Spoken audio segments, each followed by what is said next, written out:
Entre 1932 y 1933, Colombia y Perú disputaron una no muy conocida guerra luchada en los actuales departamentos de Amazonas y Putumayo por desacuerdos fronterizos. En este video repasaremos la poco recordada Guerra Colombo-Peruana.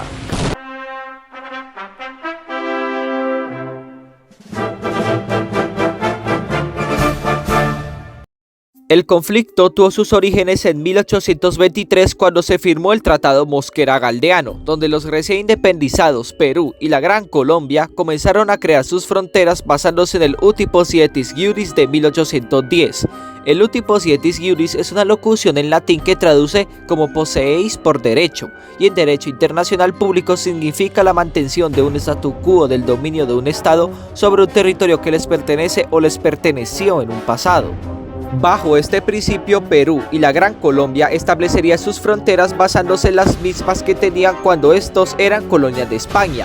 Al establecerlo se creó una disputa fronteriza al no ponerse de acuerdo en el sitio donde desemboca el río Tumbes y la línea de demarcación hasta el territorio de Brasil.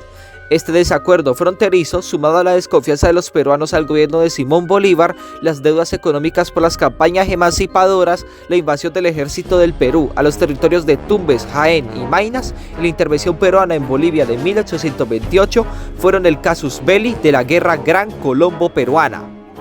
Esta efímera guerra fue resumidamente una pelea de inválidos, porque los países beligerantes contaban ya con muchos problemas internos y al no estar en las condiciones adecuadas para mantenerse en una guerra, se decidió firmar el tratado Larrea-Gual, quedando de un statu quo ante bellum, que es un término en latín que traduce el estado en que las cosas estaban antes de la guerra, por lo que las fronteras de los países beligerantes no sufrieron cambio alguno. Colombia y Perú durante el resto del siglo XIX se disputarían sus fronteras junto con Ecuador y Brasil. Comenzando el siglo XX, en la época de la explotación del caucho, el 6 de mayo de 1904, ambos países decidieron dejar a cargo la definición de sus fronteras en el rey de España de ese entonces, Alfonso XIII. Mientras se definía el fallo español, se estableció un modus vivendi con el Tratado Pardo-Tanco-Argáez de 1904, ubicado entre los ríos Caquetá, Napo y Amazonas, que duró 8 años. Debido a que el proceso ocurrió durante el nacimiento y auge de la explotación cauchera, Perú salió beneficiado al ocupar los terrenos que disputaba con Colombia, lo que fue el caldo de cultivo perfecto para el pequeño conflicto de La Pedrera, donde luego de 3 días de lucha, Perú ganaría. A pesar de esta victoria, el conflicto limítrofe no encontraría una solución definitiva hasta 1922 con la firma del Tratado Salomón-Lozano, donde la frontera quedaría definida en una especie de término medio porque Colombia cedió a Perú su reclamación sobre los ríos Napo y Amazonas y este último a su vez cedió su reclamación sobre el territorio entre los ríos Caquetá y Putumayo, quedando definida la línea fronteriza en su mayoría en el cauce de este último hasta la desembocadura del río Yaguas, donde luego bajaría de aquí en una línea recta hasta la desembocadura del Tacuary en el Amazonas, quedando un corredor geográfico llamado Trapecio Amazónico en manos colombianas y dejándole a su vez una salida al río Amazonas. Si bien en este tratado de límites ambos países renunciaron a grandes reclamaciones territoriales, Perú cedió más que Colombia. Como consecuencia, la población peruana tildó al entonces presidente Augusto Leguía de entreguista, no solo por lo anteriormente dicho, sino porque también en la cesión le entregó a Colombia los poblados de La Pedrera, Tarapacá y Leticia. Los peruanos no recibieron bien el tratado, dejando un resentimiento que estallaría en 1932 con el incidente de Leticia, donde civiles peruanos se tomaron la ciudad reclamándola como suya, comenzando un pequeño tiroteo que acabó con la vida de 3 civiles colombianos. Este hecho fue el casus belli de la Guerra Colombo-Peruana. Tanto Perú y Colombia no tenían el material de guerra básico y adecuado para hacer presencia militar en esos lugares, sobre todo Colombia. El entonces presidente peruano Luis Miguel Sánchez Cerro había movilizado a más militares para apoyar la recuperación de Leticia. Por otro lado, en Colombia, bajo la entonces presidencia de Enrique Olaya Herrera, se incrementó el presupuesto militar pasando a usarse del 0,5 al 3% de su Producto Interno Bruto y en 90 días se armó una gran fuerza militar aérea conformada por pilotos de la entonces Sociedad Colombo-Alemana de Transportes Aéreos, SCANDA, que como supondrás por su nombre eran aviadores colombianos y alemanes quienes piloteaban los aviones. Esta fuerza aérea fue comandada por el coronel Herbert Boy. El general colombiano Alfredo Vázquez Cobo arribó el 2 de diciembre de 1932 a la desembocadura del río Amazonas en Brasil con una flota naval de barcos viejos de Europa adquiridos por Colombia. Sin embargo, Olaya Herrera no autorizó la acción de conquistar Leticia usándola por la gran presencia de la marina peruana en el lugar, que era mayor a la de Tarapacá. Además que en el río Amazonas solo una parte de su cauce estaba bajo soberanía de Colombia. Por otro lado, el Perú tenía una fuerza militar mayor a la que tenía Colombia por aire y agua, aunque esto conllevó a que Perú tuviese que hacer muchos pedidos a Europa y Estados Unidos de material bélico, y que debido a las grandes distancias por el Océano Atlántico y Pacífico se tardaría mucho para llegar al país. Y los aviones también tuvieron contratiempos en sus rutas desde Ancón y Las Palmas hasta el campo de operaciones, el Gran Salto. El 24 de diciembre de 1932 llegó a Belém do Pará, Brasil, la expedición Amazonas de la Armada de Colombia, que embarcaba al destacamento Amazonas. La expedición luego se desvió para tomar el curso del río Amazonas para llegar finalmente al río Putumayo, hacia la frontera entre Colombia y Perú, con la rotunda orden de no provocar al adversario, solo vigilarla.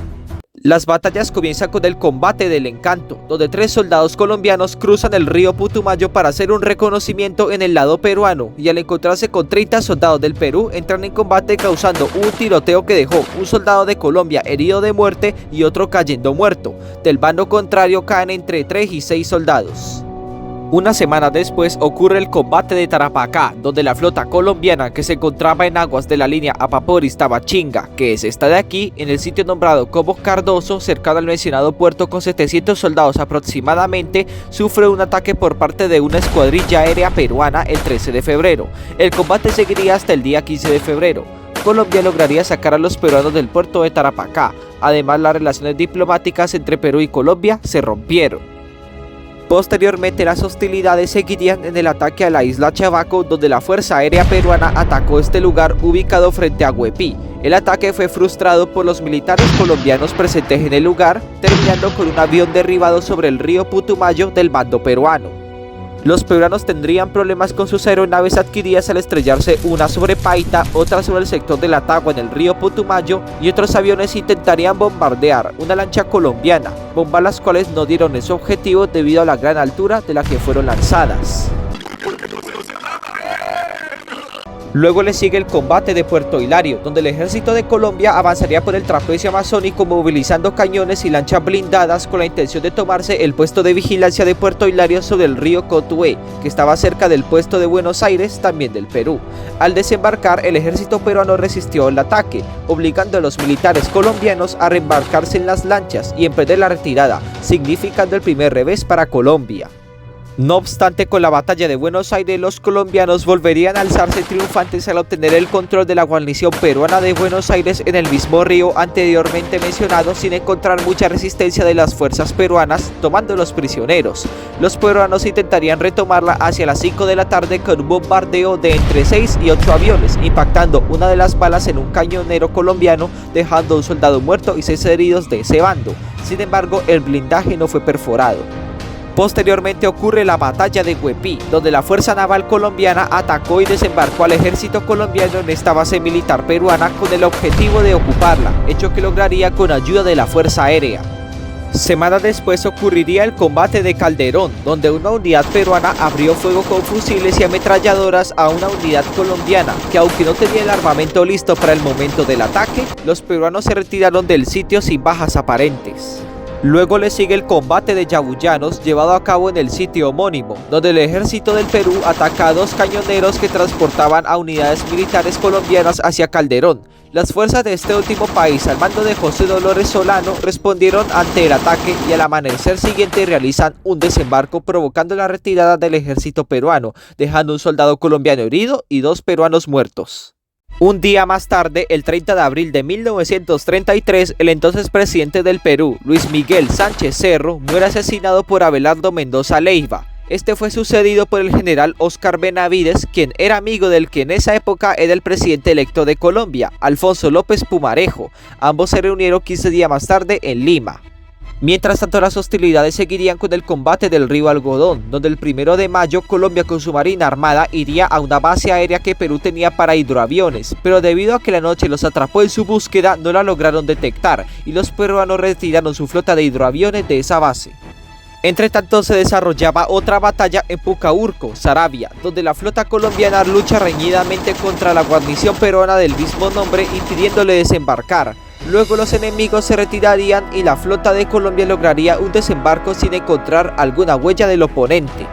Para el 8 de mayo, en el río Algodón, la Marina Armada intentaría tomarse la base peruana, esta vez en el día, siendo recibida por los aviones del bando contrario con un bombardeo.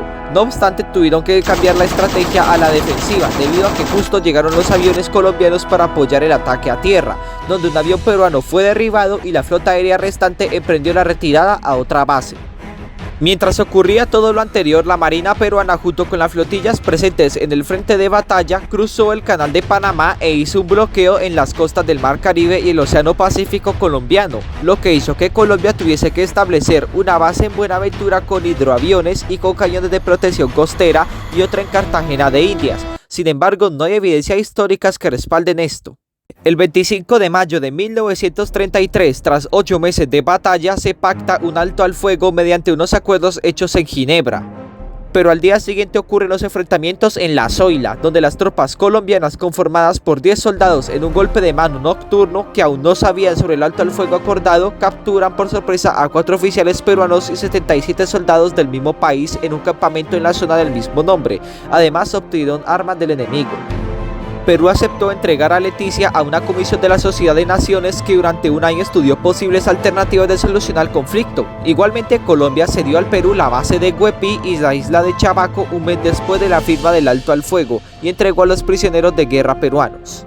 El 25 de junio de 1933 las tropas peruanas se retiran de Leticia. Finalmente la paz se pactaría en Río de Janeiro, Brasil, donde se firma el protocolo homónimo en 1934 y se ratificó el Tratado Salomón-Lozano de 1922 como la frontera definitiva entre Colombia y Perú. Y cuéntame, ¿sabías de esta no muy hablada guerra que ganó Colombia? ¿Leticia pudo haber sido peruana si Colombia hubiese perdido el conflicto?